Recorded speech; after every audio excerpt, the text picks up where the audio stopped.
Retornamos con la cuarta sesión de las clases de Derecho Constitucional. Lo que nos toca es seguir hablando sobre las acciones tutelares. De alguna forma nosotros ya hemos hablado de la acción de libertad, que era el habeas corpus, la acción de amparo, que era el recurso de amparo constitucional, y la acción de protección a la privacidad, que era el habeas data. Obviamente en todas sus referencias históricas, en todas sus particularidades, singularidades. Sin embargo, esta actual constitución política del Estado, la del 7 de febrero del 2009, ha incluido dentro de las acciones que también son de resguardo a derechos, las acciones de cumplimiento y la acción popular. Eh, Esta acción de cumplimiento está arreglada en el artículo 134 de la Constitución Política del Estado y los artículos 87 y 93 de la Ley del Tribunal Constitucional Plurinacional. ¿Cuál es el objeto de esta acción de cumplimiento? Obligar a los servidores públicos competentes a ejecutar disposiciones constitucionales y legales cuyo cumplimiento importa la violación de derechos individuales y colectivos. ¿Qué le estás diciendo con esto en términos prácticos, sencillos, la acción de cumplimiento? Cumpla con la ley, señor servidor público. Cumpla con la norma, señor servidor público. Cumpla con esto. Por eso es que planteas una acción de cumplimiento. Hay muchas autoridades de carácter administrativo que no te quieren dar lo que en derecho corresponde y ellos, persea que existe una norma que regula el funcionamiento de de una determinada área, ellos le empiezan a generar mayores y mayores y mayores requisitos. Seguro para su resguardo, seguro con la intencionalidad de que no tengan problemas a futuro, pero no están cumpliendo la norma, porque la norma no te establece esos requisitos. Tú le dices acá, señor servidor público, cumpla con la ley, cumpla con la norma, y a partir de eso vas a tener la posibilidad, si en el caso no quiere cumplir, hacer la acción de cumplimiento. La improcedencia no procede ante la existencia de otras vías judiciales o administrativas. Eso se llama el principio de subsidiariedad. Si tienes otras instancias administrativas, judiciales, etcétera, no podrás presentar la acción de cumplimiento. Los accionantes o demandantes son personas individuales o colectivas afectadas. Los demandados o accionados son servidores públicos que no cumplen con normas constitucionales o normas legales en perjuicio de los actores. ¿Cuál es el procedimiento que va a continuar? Es el mismo de la acción de amparo constitucional, incluyendo plazos, incluyendo pruebas, incluyendo la fundamentación, incluyendo los principios de subsidiariedad, inmediatez, incluyendo el tema de la procedencia como tal. Son elementos que nosotros los tenemos que tomar en cuenta al momento de presentar una acción de cumplimiento, en este caso en específico. La acción popular. Ya les he dicho, ya en esta nueva vertiente del derecho, no solamente estamos hablando de la reivindicación de derechos individuales, sino hoy en día ya estamos hablando de la reivindicación de derechos de carácter colectivo. Es por eso que en los artículos 135, 136 de la Constitución Política del Estado y los artículos 94 al 100 de la Ley del Tribunal Constitucional Plurinacional es una acción muy antigua según sus referentes históricos, ya que en el derecho romano se amparaba el derecho propio del pueblo. La Constitución lo ha incorporado como la acción de cumplimiento o la acción popular en el artículo 135 y 136. ¿Cuál es el objeto de esta acción popular? Restablecer el imperio de los derechos individuales e intereses colectivos relativos al patrimonio, espacio, seguridad, salubridad pública, medio ambiente u otros de similar naturaleza protegidos por la Constitución Política del Estado. Como ustedes se pueden dar cuenta, hoy en día no solamente empezamos a resguardar derechos de carácter individual, sino de carácter colectivo que puedan ir en contra de el patrimonio, espacio, seguridad, salubridad pública, medio ambiente y otros de similar naturaleza. ¿Cuál es el plazo para interponer esta acción? podrá interponerse la acción mientras subsista la vulneración o amenaza contra los derechos e intereses que tienes de carácter colectivo. Entonces, no hay un plazo delimitado, no hay un plazo de 6 meses como lo hay en la acción de amparo constitucional, sino que desde el momento que se continúe con la vulneración o subsista la vulneración o amenaza, tú todavía puedes presentar el mismo. Los demandantes o accionantes es cualquier persona en representación de una colectividad sin necesidad de mandato expreso. Eso es muy discutible dentro de la práctica, pero obviamente es lo que establece la norma como tal. Los demandados o accionados son servidores públicos, personas individuales, colectivas que vulneren o amenacen los derechos e intereses colectivos.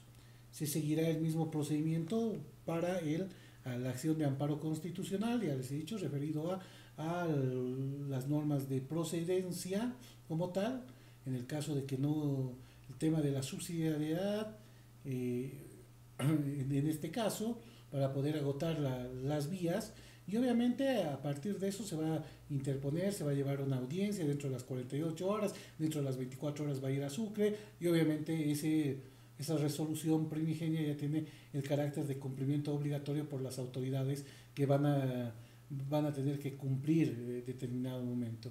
Entonces, ¿ante qué juzgado? Hoy en día tenemos las salas constitucionales que van a ver este tipo de acciones populares.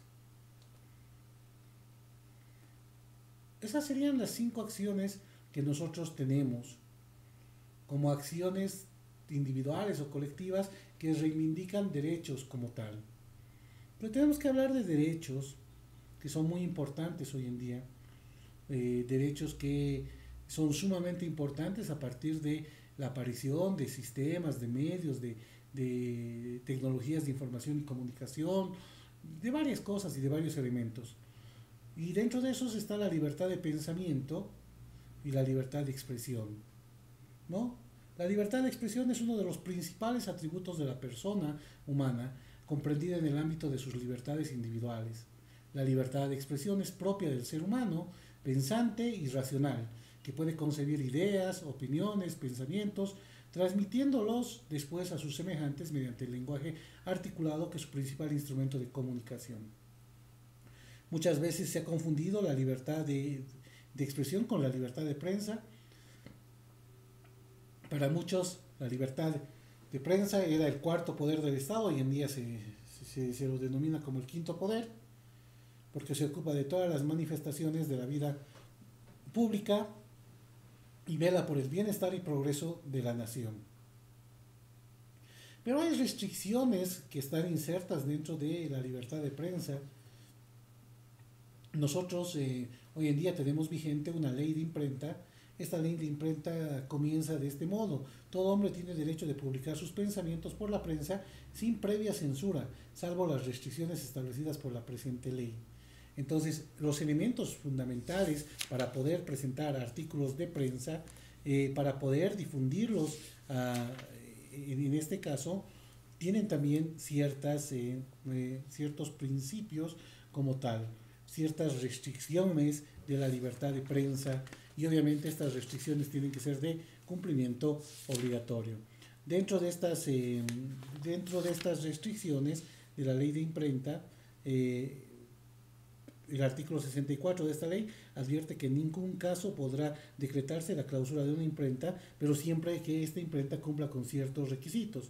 Una de ellas es la responsabilidad por las publicaciones de prensa, que corresponde en orden sucesivo a los autores, los directores, los editores de diario, revistas y publicaciones periodísticas, cuyos nombres deben consignarse en las primeras páginas, so pena de ser considerados como clandestinos.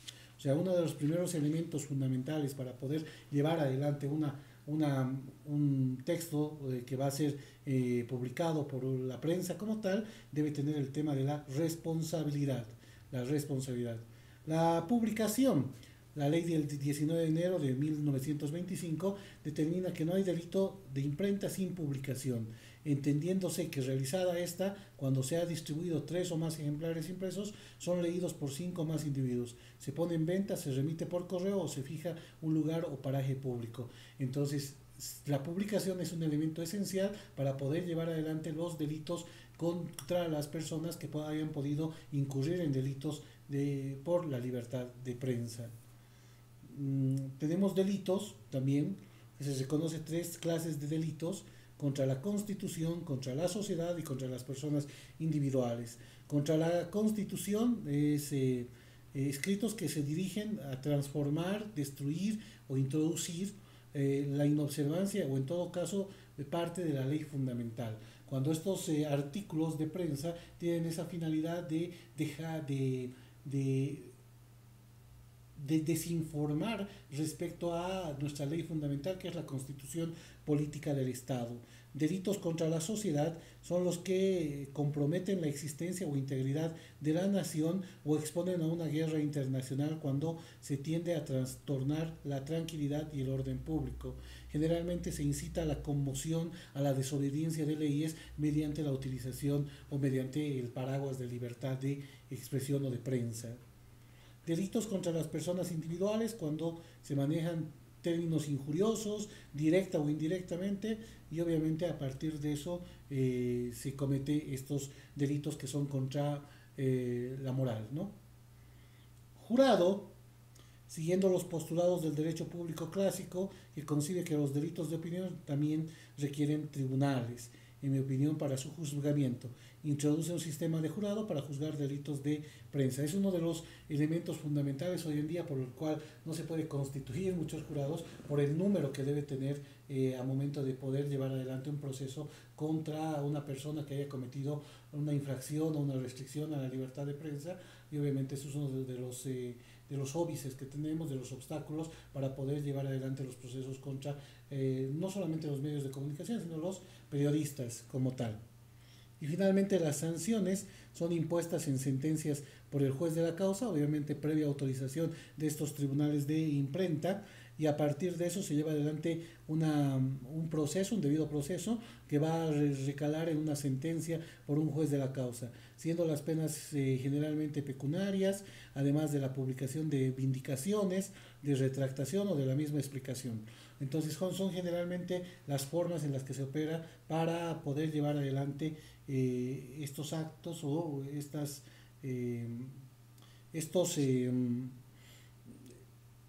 publicaciones que pueden dañar la imagen, el honor y la honra de las personas, ¿no? Se tiene algunas otras restricciones.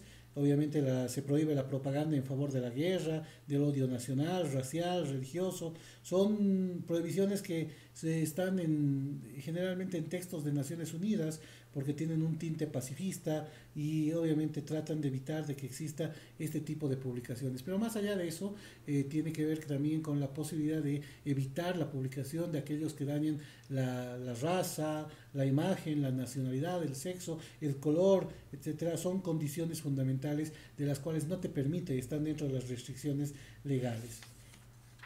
Todos los medios de comunicación están obligados a cumplir con un código de conducta editorial, y obviamente para evitar el sensacionalismo, para evitar la vulneración de la intimidad de las personas y la particularidad de sus familias. Entonces tienen esa posibilidad de tener ese código de conducta ética dentro de las instituciones de comunicación como tal.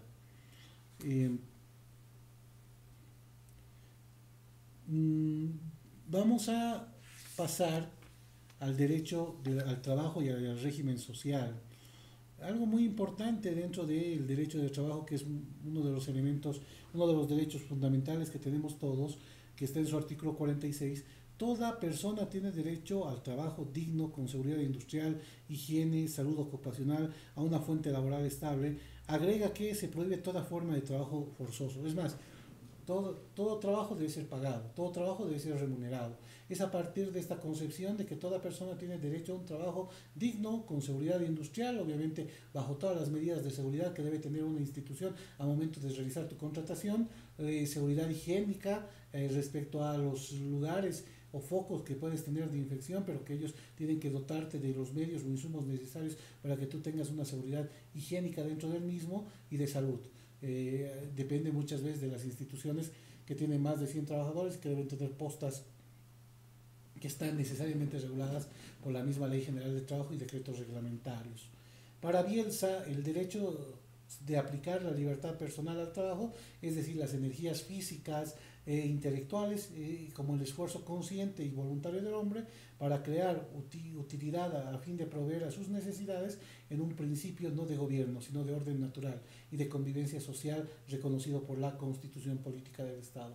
Entonces, esa es la idea, de que el Estado te garantice un derecho al trabajo como tal, con las condiciones mínimas para que tú puedas generar un sustento básico para tu familia. El régimen social introducido en la Constitución Política del Estado de 1938, que es la primera constitución política que empieza a hablar sobre la legislación laboral. Eso es muy importante que nosotros lo conozcamos, gracias a que es la primera constitución social que tenemos en Bolivia, gracias a los precedentes de Querétaro de 1917 y de Weimar de 1919, señala que las leyes y contratos de trabajo son de orden público y no de orden privado. Declara que el trabajo y el capital gozan de la protección del Estado y que la ley regula sus relaciones en todos sus aspectos, correspondiendo al Estado crear condiciones para el pleno empleo, estabilidad en el trabajo y remuneración justa. Entonces ya desde 1938 tenemos una regulación específica dentro de la Constitución Política del Estado que trata de resguardar las relaciones laborales con tal. Entonces a partir de eso ya se empieza a tener ciertos derechos como tal, que cierta protección de parte del Estado y de toda la relación jurídico-laboral. Tiene que ver con el tema de crear condiciones de empleo, eso sí, que hoy en día no se lo ha hecho porque estamos en una base baja de la empleabilidad en Bolivia. El tema de la estabilidad de trabajo sí se lo ha hecho, dejando sin efecto el artículo 55 del decreto supremo 21060. De alguna forma se ha quitado ese rótulo de la libre contratación. A partir del decreto supremo 28699 se da la estabilidad laboral a todos los trabajadores, que no solamente ahora está dentro de este decreto supremo, sino dentro de la propia Constitución Política del Estado. Y la remuneración justa: todo trabajo que realizas debe ser un trabajo remunerado. Es a partir de eso que ya se empiezan a regular las relaciones de carácter colectivo, porque empiezas a tener el derecho a la sindicalización. A partir de que una empresa tiene más de 20 trabajadores, tiene derecho a un sindicato. Eso se llama sindicalización, como medio de defensa y representación de todas las personas que son parte de esta fuente laboral. Es por eso que a partir de estas 20 personas pueden crear un sindicato, van a tener un representante y este representante va a hacer valer los derechos de carácter colectivo. Pueden ir a laudos arbitrales en el caso de que no estén de acuerdo con algunas medidas que tiene la empresa. Van a poder ir a realizar este tipo de conciliaciones dentro del Ministerio de Trabajo, pero porque ya tienen el derecho de la sindicalización. Y asimismo tienen el derecho a la huelga en el caso de que no estén cumpliendo con sus obligaciones patronales las personas que son parte de esta institución o esta empresa donde ellos trabajan. Entonces tienen esa posibilidad. Las huelgas generalmente son difíciles de poderse declarar legales, generalmente son medidas abruptas que se toman dentro de una institución y para generar el paro forzoso de todos los medios de producción a través de la huelga. Por eso es que es importante de que estas personas que son sus representantes sindicales puedan tener el fuero sindical para evitar cualquier tipo de despido, destitución a estas personas, ¿no? Entonces se basan en ese fuero sindical que hasta el día de hoy sigue vigente y que no pueden destituirlo hasta 3 meses después de que haya cumplido su gestión como parte de la Secretaría Ejecutiva o representación sindical que tiene estas personas, ¿no? Se obligan también a la asistencia y a la seguridad social. Esto de la asistencia son las formas que tienen los empleadores de hoy en día asistirte, tanto en el tema de riesgo común, en el tema de riesgo profesional o en cualquier tipo de accidente o enfermedad profesional. El otro elemento es el tema de la seguridad social, que obviamente a partir de que tú cumples cierta edad y tienes un número determinado de ciertos aportes, puedes acudir a la seguridad social, tanto a corto plazo como a largo plazo. A corto plazo para poder hacer un tratamiento preventivo de rehabilitación de tu salud, o a largo plazo para poderte jubilar o en el caso de que una persona fallezca. Entonces son seguros que se van utilizando, en realidad que van a tener que tratar de equilibrar los ingresos habituales que teníamos, porque no solamente los ingresos son para una persona, sino es para un grupo familiar, y este grupo familiar tiene que sufrir lo menos posible respecto a un cambio de lo que es el sector activo al sector pasivo.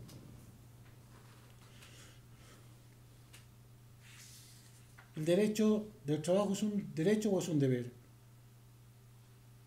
Es un derecho, pero que se consolida posteriormente en un deber a partir de la remuneración que se proporcione a los trabajos, porque en base a ese salario equitativo igual, tú vas a tener que cumplir con ciertas obligaciones, vas a tener ciertos deberes como tal, pero obviamente tiene que haber condiciones dignas para que puedas realizar aquello, ¿no? Eh,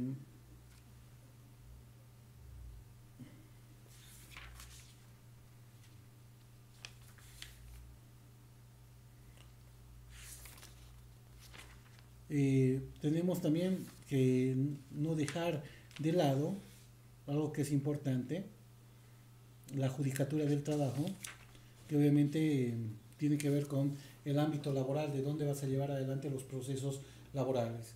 Tienes a un Tribunal Supremo de Justicia que tiene sus salas sociales donde recalan los procesos laborales en última instancia.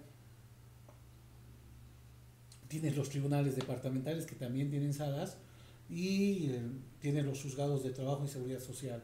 Estos juzgados de trabajo y seguridad social tienen que ver específicamente con toda la relación jurídico-laboral donde vas a llevar adelante los procesos, como un tema de reincorporación, un tema de pago de beneficios sociales, pago de sueldos de vengados, desaforo sindical, procesos coactivos sociales, cuando tu empresa o tu institución le debe a la seguridad social. Entonces son procesos coactivos sociales y van de varias índoles dándose los procesos como tal. Por eso es tan importante la judicatura laboral, que da la posibilidad de que tengamos una institución especializada que lleva adelante los procesos en materia de trabajo y seguridad social. Otro de los derechos que podemos ver en esta parte que nos ha tocado revisar es el derecho de reunión, asociación y petición. El derecho de reunión emana de esta esfera de la libertad y es la forma de la libertad de locomoción y la libertad de opinión. El derecho a la reunión consiste en comparecer a un lugar determinado mediante un acuerdo previo para deliberar sobre uno o varios temas concretos. Así lo señala José Carrasco. Entonces, esa es la forma del derecho a la reunión que nosotros tenemos, que también está consagrado por el artículo 15 de la Corte Americana de Derechos Humanos, de la Comisión Americana de Derechos Humanos, que reconoce el derecho a la reunión pacífica y sin armas, que solo puede limitarse al interés de la seguridad nacional y al orden público.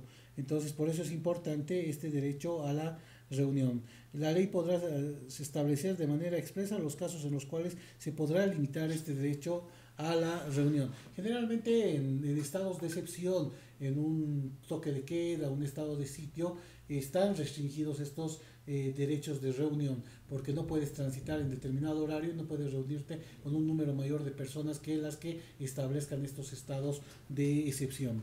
Entonces, en esos casos tenemos que ver aquello. Posteriormente tenemos el derecho a la asociación, que consiste en la facultad que tienen las personas de poner en común sus bienes, sus valores, su trabajo, su actividad, sus fuerzas individuales o cualquiera otros derechos para un fin desinteresado y no intelectual, moral, económico, artístico, recreativo o de beneficencia. Nosotros acá tenemos el derecho de asociaciones, el poder reunirnos entre dos o más personas para realizar actos de carácter lícito, poder tratar de utilizar esta reunión entre dos o más personas para el bien común, para valores, para trabajo, para actividades individuales o colectivas. Generalmente tiene que ver con esto. Por eso es que te haces asociaciones que van a llevar adelante que cumplas con ciertos objetivos dentro de la sociedad, dentro de lo que tú también te has establecido. En ese sentido, nosotros podemos ver que toda persona tiene derecho a la libertad de reunión y asociaciones pacíficas. Así también lo dispone el artículo 16 de la CID DH, para que todas las personas tienen derecho a asociarse libremente con fines ideológicos, religiosos, políticos, económicos, laborales, sociales, culturales, deportivos o de cualquier otra índole. O sea, estamos hablando de que es obviamente el derecho a la libre asociación debe ser de forma pacífica, pero respecto a estos fines que tienen, ¿no? Y fines ideológicos, religiosos, políticos, económicos, laborales, sociales, culturales y deportivos o de cualquier otra índole. ¿Puede estar sujeto a restricciones de ley? Sí. En una sociedad democrática el interés nacional está por encima del interés particular, pero generalmente no se restringe mucho estas libertades de asociaciones como tal. no impide la imposición de restricciones legales y por eso es que la privación del ejercicio del derecho a asociación a los miembros de las Fuerzas Armadas o de la policía como tal. Ellos no pueden ser parte porque están resguardando la seguridad interna o externa del Estado. Sí, cuando tienen que ver con temas propios de ellos, porque tienen sus asociaciones personales, pero no pueden acudir a otras instituciones que no sean las de su estructura orgánica, que ellos también han sabido aprobar y avalar. Mm, Tenemos a la Asociación de Profesiones Liberales, son las que tienen por objeto resguardar la ética profesional, cooperarse en el objeto del desempeño profesional, defender sus intereses legítimos. Generalmente tiene que ver con las instituciones colegiadas, colegios de abogados, colegios de médicos, etcétera, que tienen la reunión, la posibilidad de asociaciones de profesiones liberales, de reunirse, tratar de resguardar la ética que debe de primar entre la profesión como tal, tratar de reivindicar la parte profesional, tratar de mejorar en la parte profesional. Generalmente tienen estos colegios, ¿no? O instituciones colegiadas de profesionales que se van dando en el tiempo. Entonces, eso el legislador también lo propone y a partir de eso, pues nosotros tenemos instituciones como los colegios departamentales, nacionales, federaciones y confederaciones de profesionales. Derecho de petición.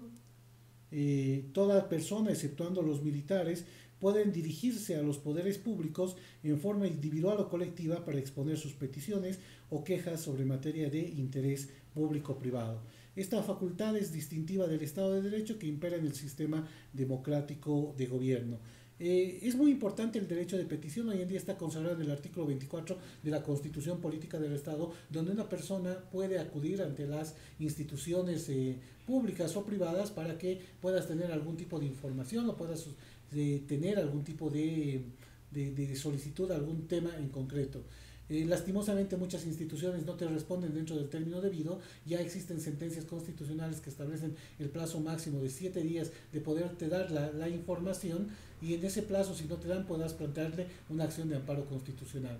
Eso es lo que establece la línea jurisprudencial, donde ustedes tienen ese derecho de petición de poder saber respecto a ciertos temas de una determinada institución o un poder público, que les informen respecto a un caso particular como tal, donde tienen que ustedes demostrar la legitimidad, donde ustedes tienen que demostrar el interés, donde ustedes tienen que demostrar para qué quieren ese tipo de información.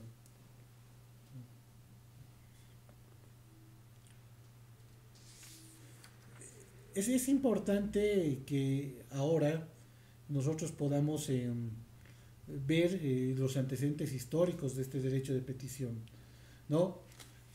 Por ejemplo, está consagrado en la Carta Magna de Juan Sin Tierra de 1215 este derecho de petición, que se redactaba al rey en términos respetuosos para que después tengamos una respuesta correcta. La petición de derechos de 1628 o el Bill of Rights o el Bill of de Derechos de 1689 también pretendían la posibilidad de realizar unas cartas respetuosas hacia el rey para que el rey pueda responder, ¿no? La libertad de comercio o industria. El artículo de la Constitución Política del Estado, en su artículo 47, establece que toda persona tiene derecho a dedicarse al comercio o a la industria o a cualquier actividad económica lícita en condiciones que no perjudiquen el bien colectivo. Por eso es que a partir de eso tienen que cumplir con ciertas limitaciones, que son las constitucionales, es el tema de la planificación, regulación, intervención, monopolios y monedas de bancos y créditos, las limitaciones legales y las reglamentarias. A ver, vamos yendo por las limitaciones constitucionales. Es la planificación de la formulación periódica de planes por parte del Estado de la ejecución obligatoria a los que deben someterse los sectores públicos y privados. Tiene que existir una planificación para poder tener la posibilidad de tener una nueva empresa. Las regulaciones tienen que hablar con dirigir la economía, regular y conforme a los principios establecidos en esta Constitución, los procesos de producción, distribución y comercialización de bienes. O sea, tiene que tener un fin, objetivo lícito como tal, y a partir de eso tiene que tener un funcionamiento. Su regulación va a estar en base a estas normas que van a regular este funcionamiento como tal. Va a haber la posibilidad de intervención que el Estado ejercerá directamente, integralmente en el desarrollo económico mediante las instituciones que hacen la fiscalización de estas empresas como tal. Hoy en día Fundempresa, impuestos nacionales, etcétera, que son instituciones que realizan la fiscalización de todas estas empresas. Y tenemos que hablar también de los monopolios, que se prohíbe toda forma de monopolio, oligopolio privados de la asociación. Se trata de evitar aquello justamente para que exista la posibilidad de una libre competencia entre varias otras empresas que también tienen la posibilidad de trabajar en el mismo rubro. Moneda, bancos y crédito. Justamente uno de los objetivos del Estado debe ser determinar los objetivos de la política monetaria y cambiaria en coordinación al Banco Central, justamente para poder apoyar a estas redes de comercio o a estos comerciantes en cuanto a sus importaciones, ¿no? Entonces eso es lo más importante para poder ver el tema de las limitaciones constitucionales. Tenemos limitaciones legales que están en el Código de Comercio, que generalmente nos establece la base primordial de cómo deben funcionar estas instituciones a través de sociedades anónimas, SRLs, comanditas simples, comanditas compuestas y diferentes formas de cómo van a ir funcionando estas instituciones de carácter comercial. Y tenemos las reglamentarias que tienen que ver con el tema específico de la seguridad social, de la seguridad ocupacional, del derecho laboral, etcétera, que son relaciones que se tiene con otras ciencias para poder llevar adelante todo el proceso de comercio y de la industria. Entonces tenemos que cumplir con estas normas necesariamente a partir de que tienes que empezar a someterte a la norma, someterte al imperio de la ley, y someterte a las normas que tienen una vinculación directa con el trabajo que estás prestando. Hay algunas delitos contra la industria y el comercio por ejemplo, el tema del sabotaje, causado por ocupación de establecimientos industriales, agrícolas o mineros, o por daños a maquinarias, provisiones y aparatos o instrumentos, cuando alguien de mala fe va y destruye tu bien, tus máquinas, etcétera. Esa es una forma de sabotaje que tiene que ser sancionado por el ámbito penal. El tema del monopolio, ya que hemos dicho que hay la prohibición del monopolio, en este caso también es una forma de delito contra la industria. Las huelgas o el lockout o los paros ilegales, que también son formas de iniciar un proceso penal. Los fraudes comerciales que son cometidos en un lugar público o abierto al público, consistente en engaños al comprador, entregándole una cosa por otra. Hoy en día se está dando mucho esto a partir de los medicamentos, se está dando mucho a partir de algunos insumos necesarios para afrontar el COVID-19, entonces está generando mucho de esto del fraude comercial. El desvío de clientela, que también es otro tipo penal, que es desviar la clientela de un lugar a otro mediante engaños o artificios, ¿no? Y la tenencia, uso y fabricación de pesas y medidas falsas, generalmente cuando se dedican a algún tipo de comercio donde tienen que dar como venta algunos bienes o insumos necesarios y obviamente tratan de descalibrar las pesas y todo aquello tiene su sanción.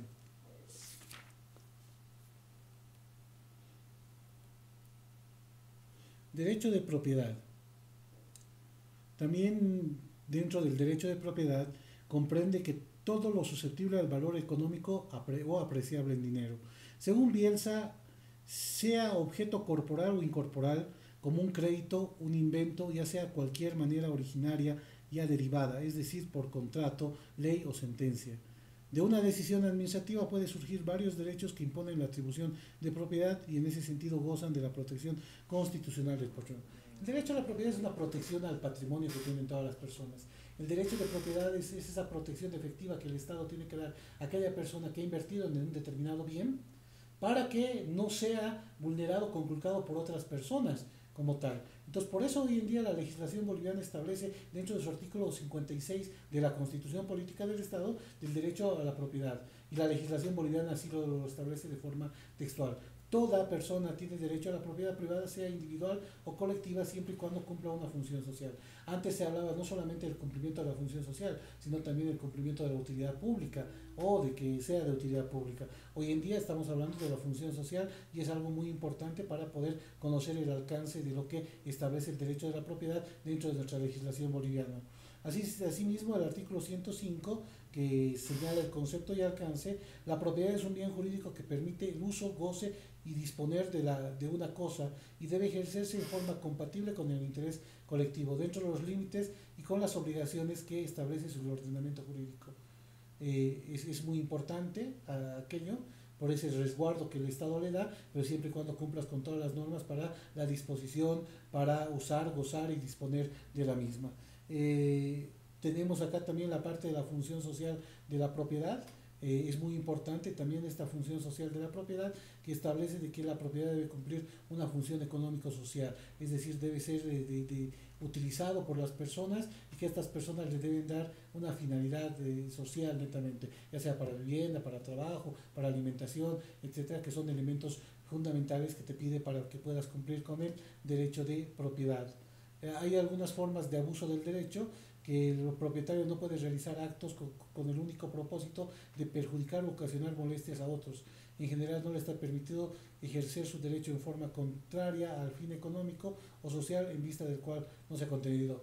Hay muchas veces que tienes problemas con tu dueño de casa, tu dueño de casa no está percibiendo tu arrendamiento, por falta de ese pago del arrendamiento, este dueño de casa empieza a cortarte la luz, el agua, empieza a cortarte, empieza a generarte malestar.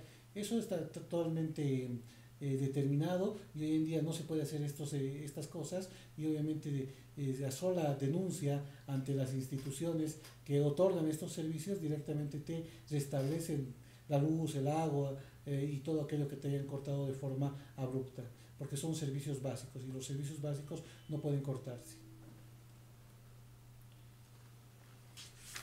Tenemos algunas limitaciones al derecho de propiedad.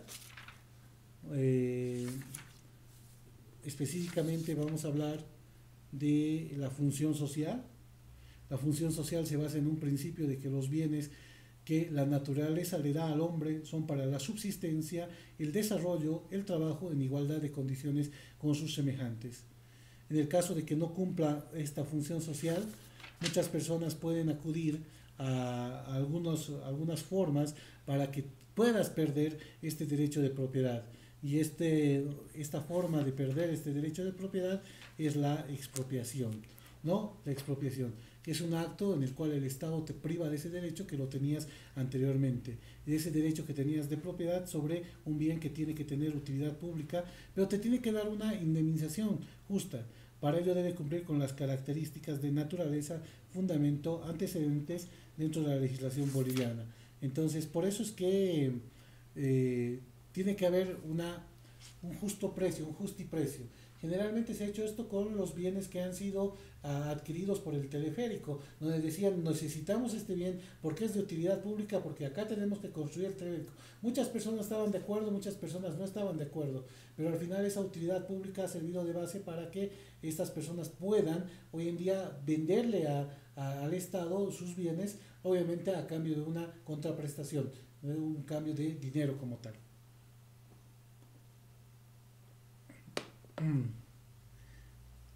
La expropiación hemos dicho que tiene que tener ciertas características y habíamos dicho que la primera característica era la naturaleza. La expropiación es una institución jurídica mixta de derecho público y derecho privado, y porque el Estado, institución de derecho público, se apropia de uno o más bienes de privados como tal. Entonces tiene que haber ese fundamento donde el Estado te pague un justo precio por el bien privado que tú le vas a dar, porque vas a perder ese derecho propietario. Tiene que tener fundamentos. La expropiación se funda en el dominio originario que tiene el Estado sobre el suelo y subsuelo en todas sus riquezas naturales, las aguas, los elementos y las fuerzas físicas, en su dominio eminente sobre todas las cosas que están bajo su soberanía del territorio de la República. Entonces, obviamente tiene que existir un fundamento por el cual el Estado pueda pedir y solicitar ese bien como tal, porque obviamente seguro va a ser para algún tipo de mejora en cuanto a los servicios o algún tipo de exploración de algún bien, etcétera, que va a servir eh, para el crecimiento del Estado en su conjunto en general, ¿no? Antecedentes. En todos los tiempos y en todas las partes, desde la más remota antigüedad, se ha practicado la expropiación de los particulares por parte del poder público, con la indemnización y sin ella, unas veces por necesidades públicas y otras por beneficio privado. Dentro de la legislación boliviana, en su artículo 108 del Código Civil, dice que la expropiación solo procede con el pago de una justa y previa indemnización en los casos siguientes: utilidad pública, función social, cualificación de la ley y indemnización previa. Son los únicos momentos en los que tenemos utilidad pública, porque el Estado necesita para poderte generar mayores servicios o mejores servicios. La función social, porque reconoce porque ese bien no debe estar cumpliendo la función social y es el Estado que va a asumir y va a darle esa función social que debe tener ese determinado bien. La calificación de la ley, que puede ser por utilidad pública y función social, va a haber una ley que establezca esta expropiación como tal para que tú también tengas el justiprecio o la remuneración correspondiente. Y la indemnización previa, que es un requisito necesario para poder, en este caso, dar lugar a la expropiación. Entonces, son los elementos necesarios que nosotros tenemos que contemplar al momento de poder resguardar el derecho de propiedad. Este es un tema cortito, por eso es que lo hemos ido viendo. En realidad les voy a dar ciertos trabajos que ya van a coordinar con la auxiliar de docencia. Seguro dentro de estos textos o dentro del material que les vayamos dejando, ustedes van a ir coordinando algunos trabajos en cada una de estas clases. Entonces con eso nos despediríamos y terminamos el capítulo 4. Muchas gracias. Hasta luego.